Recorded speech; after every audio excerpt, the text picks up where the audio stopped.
3 साल से सियासी बंदूक लेकर घूम रहे प्रशांत किशोर ने आज अचानक हथियार डाल दिए बिना फायर किए। प्रशांत किशोर ने चुनाव लड़ने से ही इनकार कर दिया। प्रशांत किशोर के इस ऐलान से सब हैरान रह गए, क्योंकि प्रशांत किशोर के चुनाव लड़ने की बातें चल रही थी। कहा जा रहा था कि प्रशांत किशोर सीधे तेजस्वी यादव को टक्कर देंगे, राघोपुर सीट से लड़के तेजस्वी यादव को हरा देंगे।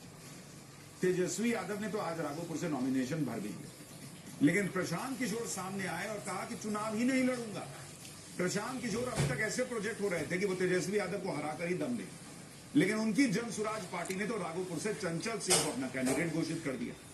चुनाव मेरे पास पहले से जो काम है इसी को अगर मैं पूरी तरीके से कर लूं तो काफी है। तो अगर मैं चुनाव लड़ने जाऊंगा तो 2-4-5 दिन जो नुकसान होगा तो उससे जन सुराज के कई प्रत्याशियों को नुकसान हो सकता है। इसलिए पार्टी लार्जर पार्टी हित में मुझे जिम्मेवारी दी गई है कि जो मैं काम कर रहा हूं ये काम करता रहूं।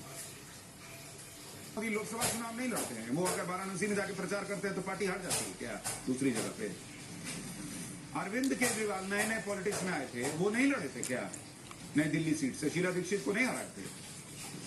तो ये कौन सा लॉजिक है बॉस कि मैं लड़ूंगा इसलिए पार्टी का नुकसान हो जाएगा इसलिए लड़ता ही नहीं, छोड़ो जान दो।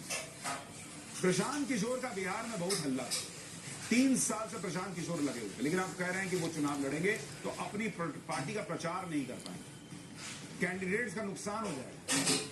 ये तो वही वाली बात हो गई, पूरा टीम बना लिए, टॉस हो गया, उसके बाद कहे कि नहीं मैं तो टीम में हूं ही नहीं, मैं तो कोच हूं।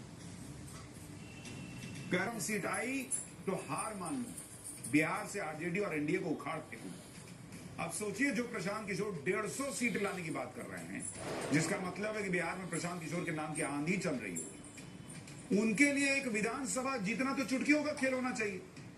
भाई जब पब्लिक आपको 150 सीट दे रही है तो आपके अपने सीट पे बिना प्रचार किए सीट दे देना चाहिए था उसको। 150 सीट लाने का दावा कैसे प्रशांत किशोर कर रहे थे, सुनिए आप एक बार। 130 में नहीं चाहिए, आपने बोला आपको 130 से ऊपर वो भी हार है, वो भी हार तो है। आप किस नंबर को जीत मानेंगे? मैंने बताया आपको, अगर 150 से कम सीटें आए तो हार है, मेरी हार है। 50 से ऊपर आए तो वो जीत होगी जन स्वराज की और आपकी। मेरी क्या जीत है, बिहार के लोगों की जीत है।